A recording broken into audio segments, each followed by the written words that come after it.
Bismillahirrahmanirrahim. Alhamdulillahilladzi hadana bil Qur'an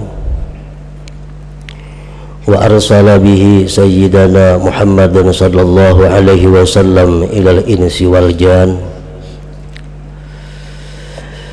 hudan minadh dhalalati wat tughyan. Asyhadu an la ilaha illallah wahdahu la syarikalah wa ashhadu anna sayyidana Muhammadan abduhu wa rasuluhu afdalul insan. Allahumma salli wa sallim wa barik ala sayyidina wa maulana Muhammad sayyidi waladi Adnan wa ala alihi wa ashabihi wa dhurriyyatihi wa atba'ihi ila akhiriz zaman, amma ba'du. Pertama-tama puji syukur kita haturkan kehadirat Allah Subhanahu wa ta'ala, yang mana dengan berkat inayah, taufik dan hidayah kita pada malam hari ini dapat kembali berkumpul bersama-sama di majelis yang penuh barakah ini. Salawat dan salam kita haturkan kepada junjungan kita Nabi besar Muhammad sallallahu alaihi wasallam, dan juga kepada seluruh keluarga, para sahabat, zurriyat dan pengikut beliau sampai akhir zaman nanti. Para muhibbin rahimakumullah, surat yang ke-114 atau yang terakhir dari surah-surah Al-Quran, yaitu surat An-Nas, makiyatun wa fi qaulin madaniyah wa ayatuha sittun. Satu pendapat ulama mengatakan bahwa surat An-Nas ini turun di Mekah, dan pendapat yang lain mengatakan bahwa surat An-Nas ini turunnya adalah di Madinah, dan ayat-ayatnya berjumlah 6 ayat. Apabila kita gabungkan dengan surat sebelumnya, yaitu surat Al-Falaq yang berjumlah 5 ayat, ditambah dengan surat An-Nas ini 6 ayat, maka berjumlah 11 ayat. Sesuai dengan perbuatan sihir yang dilakukan oleh Labid, seorang Yahudi, kepada Rasulullah sallallahu alaihi wasallam, bahwa dia mengikat sebuah patung yang disihirkan berupa Rasulullah sallallahu alaihi wasallam dan ditusuk dengan jarum yang berjumlah 11.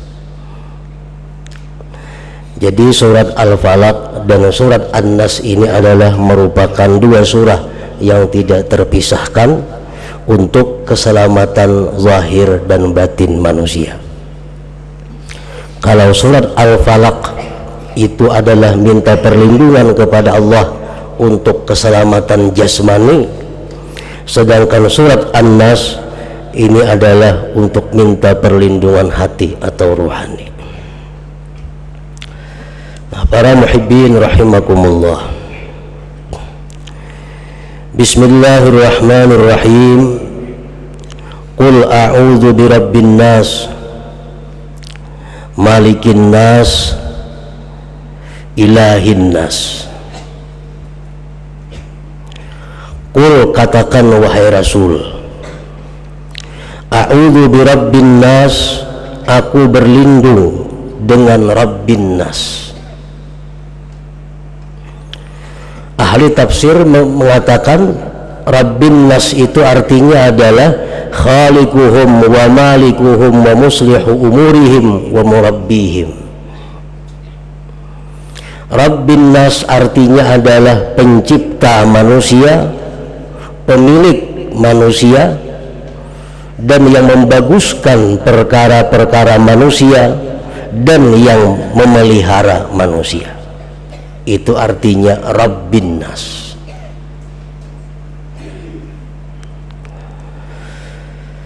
Ayat yang kedua, Malikin Nas.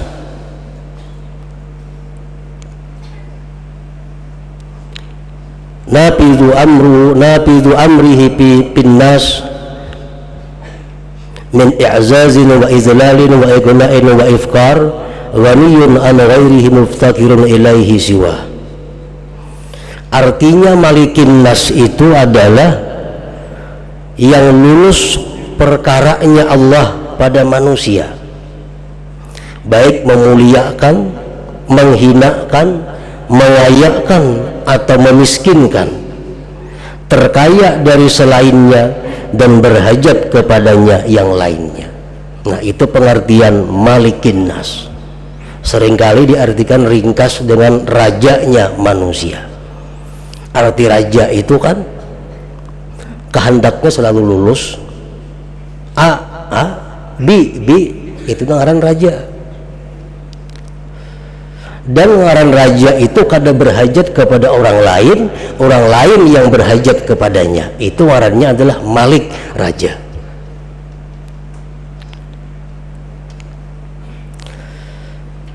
Nah, jadi Allah Subhanahu wa ta'ala itu yang mana kita disuruh berlindung dengannya.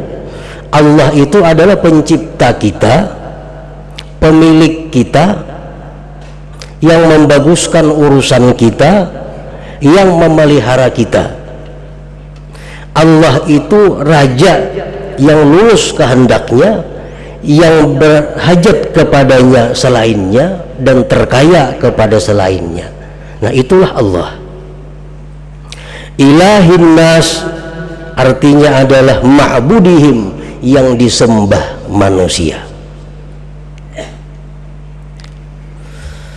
Nah, para muhibbin rahimakumullah,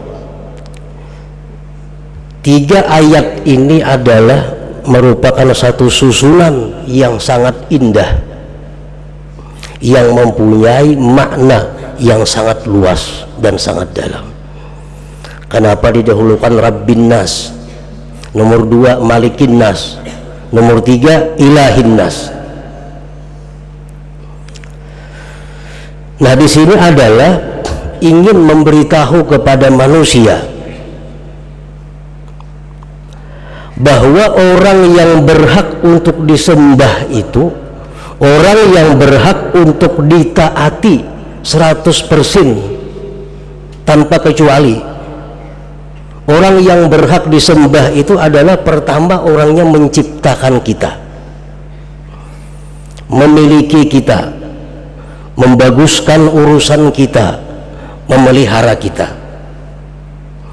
Apa kehendaknya terjadi. Dia kada perlu kita, kita perlu dia. Nah, orang semacam itulah yang menjadi ilah, Tuhannya manusia. Orang seperti itulah yang mutlak ditaati perintahnya. Makanya taatullah fauqa taati ghairi, taat kepada Allah di atas taat kepada yang lainnya. Kenapa? Karena yang lainnya itu kada bersifat memelihara, kada bersifat mencipta kita. Yang berhak demikian hanyalah Allah Subhanahu wa ta'ala. Nah, jadi kalau kita hendak beribadah kepada Allah, kita gunakan pikiran kita. Kenapa kita mesti menyembah Allah? Kenapa kita mesti taat dan patuh kepada Allah? Karena Rabbin Nas, Malikin Nas, hanyar ilahin Nas. Rasulullah SAW bersabda, la ta'ata li makhlukin bi maksiatil khaliq. Tidak ada taat kepada seorang makhluk siapapun kalau itu bertentangan dengan Allah Subhanahu wa ta'ala. Seorang anak wajib taat kepada orang tua, tapi kalau perintah orang tua bertentangan dengan hukum Allah, anak wajib menolak perintah orang tua. Seorang istri wajib taat kepada suami selama perintah suami tidak bertentangan dengan hukum Allah Subhanahu wa ta'ala.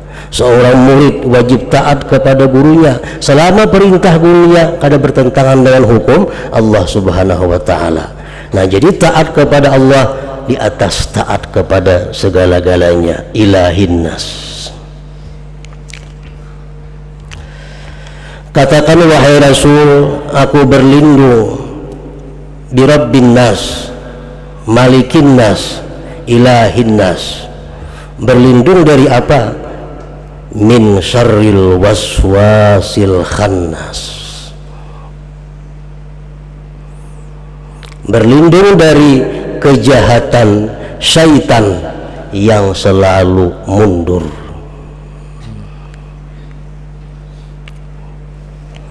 Kenapa syaitan itu dikatakan selalu mundur?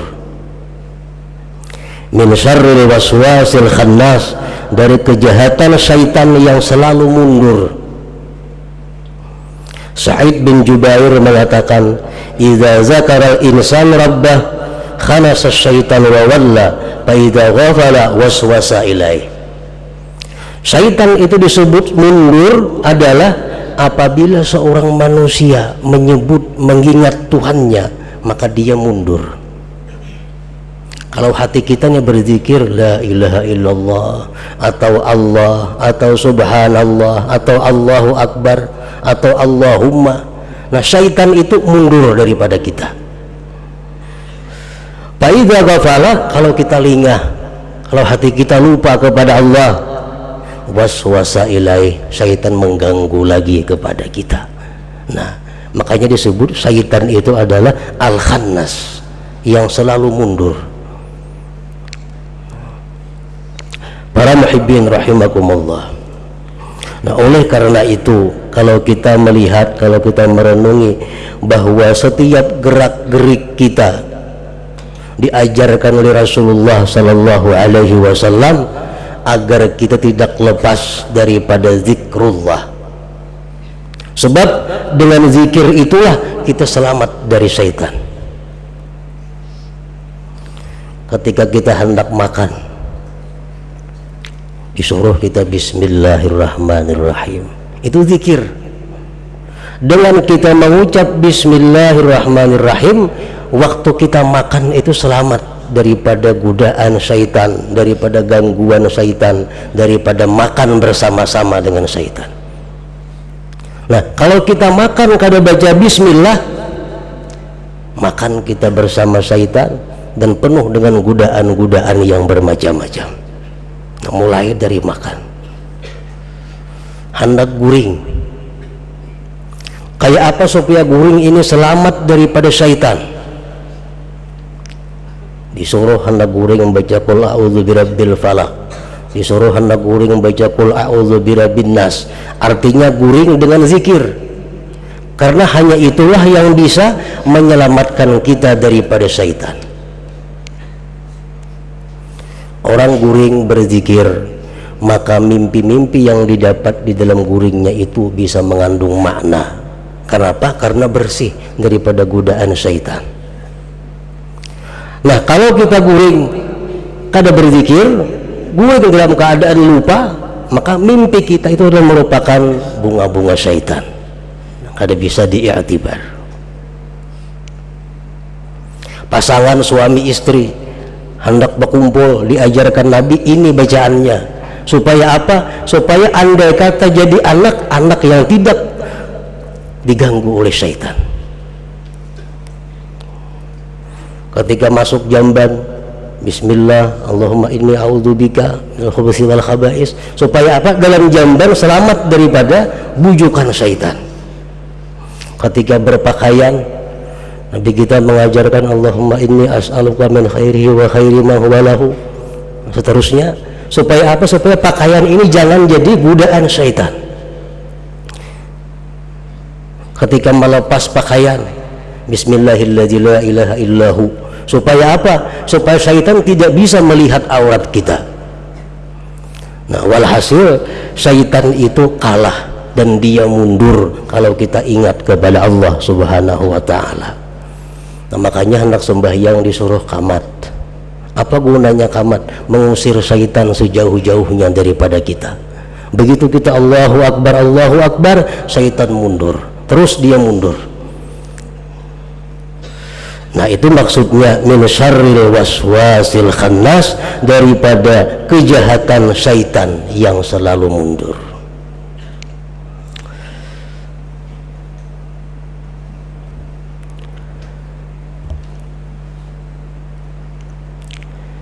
alladzi yuwaswisu fi sudurin nas, yang membisiki, yang menggoda, yang merayu di dada manusia, di hati manusia. Syaitan diciptakan Allah, memang tugasnya itu untuk merayu, membujuk manusia agar melakukan kemaksiatan kepada Allah Subhanahu wa ta'ala. Dan Allah pun memberikan pelajaran kepada manusia, kalau hendak selamat dari syaitan, perbanyak zikir kepada Allah. Termasuk orang yang berzikir dalam tiap-tiap keadaan adalah orang yang berzikir dengan cara-cara yang ditentukan tadi. Misal kita hendak makan, kita berbismillah, tuntung makan, alhamdulillah, masuk jamban ada bacaannya, keluar ada bacaannya, berpakaian ada bacaannya, baca ramen ada bacaannya, keluar rumah ada bacaannya, masuk pasar ada bacaannya, dalam toko ada bacaannya. Nah, bila kita kalau mengamalkan seperti itu, kita termasuk orang yang yazkurunallah fi kulli hal, orang yang mengingat Allah tiap-tiap keadaan. Artinya jangan diartikan orang yang mengingat Allah tiap-tiap keadaan itu orang yang berzikir 24 jam, bukan itu. Allah Allah Allah Allah 24 jam itu aja, kadang kalau diurus lagi lainnya. Bukan itu yang dimaksud dengan berzikir tiap-tiap keadaan. Kita hendak guring, berzikir, baca surah ini, surah itu, surah ini, guring kita. Nah, 2-3 jam kita guring, dihukumkan orang yang berzikir kepada Allah. 4 jam kita guring, 4 jam itu kita orang yang berzikir kepada Allah, karena guringnya dimulai dengan zikrullah. Nah, jadi sebenarnya kita bisa termasuk golongan orang yang selalu berzikir kepada Allah pada tiap-tiap keadaan, padahal ada panjang bacaannya. Asalkan kita memperhatikan dan mengingat apa-apa yang diajarkan Rasulullah ketika ingin melakukan satu keadaan.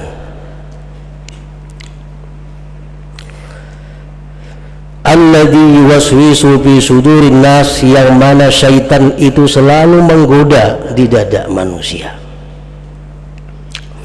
Di dalam ilmu tasawuf dijelaskan bahwa seseorang murid itu diwajibkan mengenali geritik hatinya, agar dia tahu bahwa geritik ini apakah dari Allah, apakah dari malaikat, apakah dari nafsu, apakah dari syaitan. Di dalam kitab As-Sawi Al-Jalalain secara ringkas beliau menyebutkan bahwa geritik hati yang tersirat di dalam hati kita nih ada 4. Ada ngarannya rahmaniyun, dari Allah langsung ke dalam hati kita. Ada malakiyun, dari malaikat.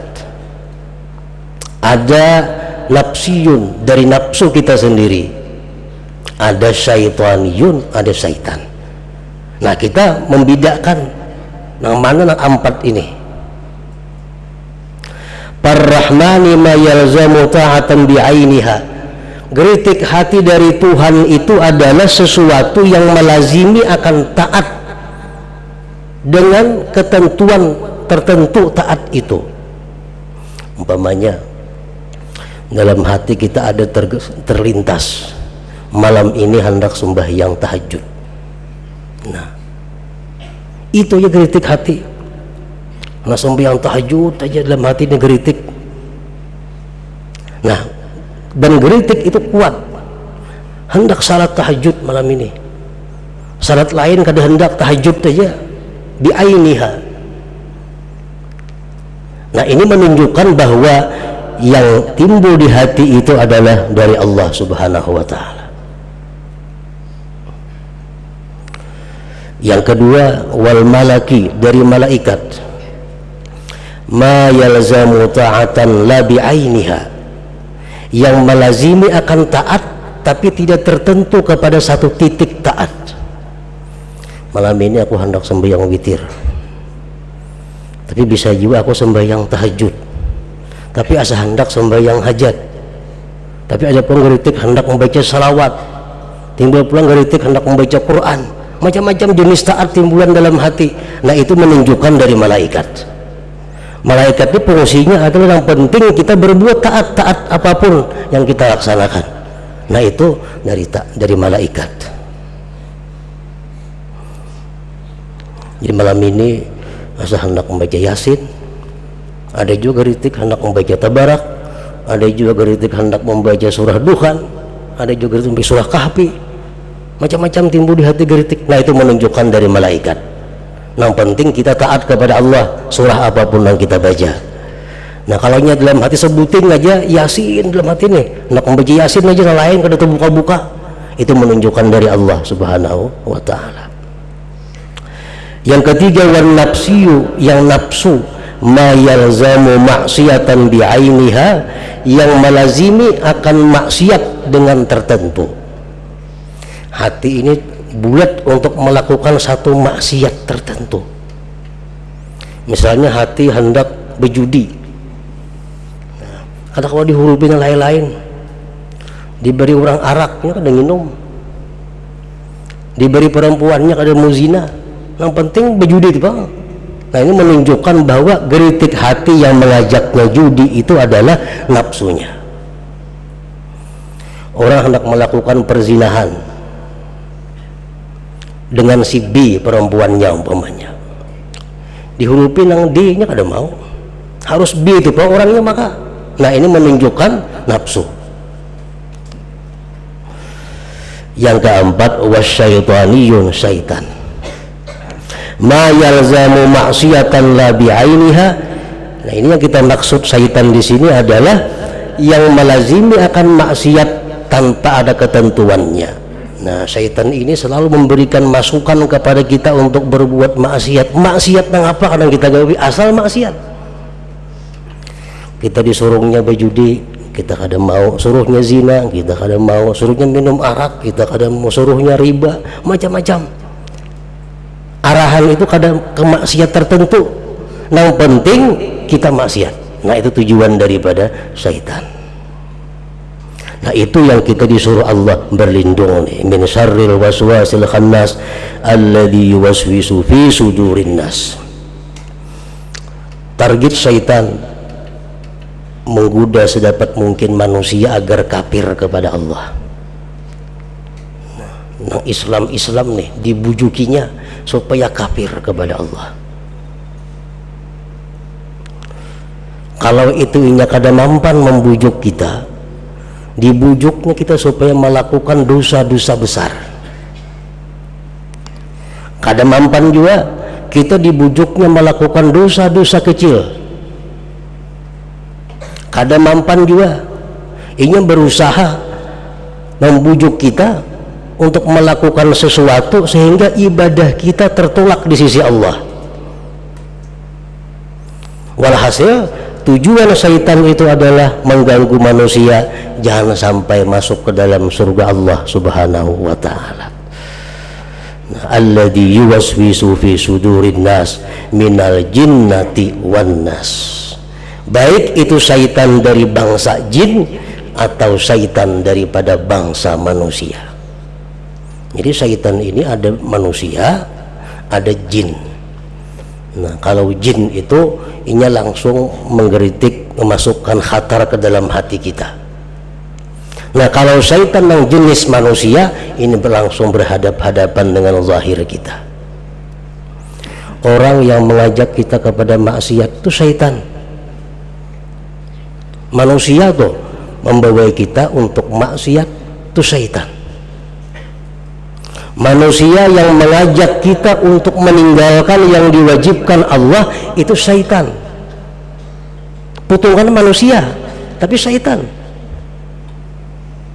Anak kah, bini kah, kawan kah, siapakah yang merayu kita untuk melakukan maksiat kepada Allah, mereka itu adalah syayatinul ins, syaitan-syaitan manusia. Jadi kadang syaitan itu barang gaib. Syaitan bisa di mana-mana. Setiap godaan-godaan dari manusia yang mengajak kita lalai kepada Allah itu syaitan. Nah jadi Surat Qul a'udzu birabbil falaq lawan Qul a'udzu birabbin nas ini sangat ditekankan oleh Rasulullah SAW agar diamalkan, dibaca pagi sore tiga. Satu riwayat lagi ditambah berdahulu Qul huwallahu ahad, hanya falak lawan nas sore kayak itu juga. Sangat penting gunanya agar jasad kita terhindar daripada sihir-sihir, kejahatan orang-orang yang jahat, kejahatan malam. Itu Qul a'udzu birabbil falaq urusannya.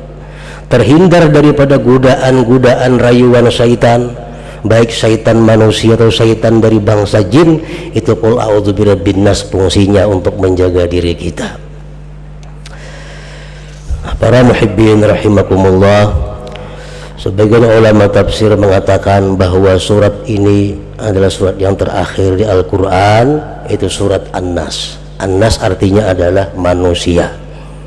Ini menunjukkan bahwa Al-Quran itu dari awal sampai akhir adalah ditujukan untuk kemaslahatan manusia dunia dan akhirat. Nah, mudah-mudahan kita dapat berkah dari Allah Subhanahu wa taala dengan kitab sucinya Al-Qur'an ini. Ila hadratin Nabi sallallahu alaihi wasallam. Al-Fatihah.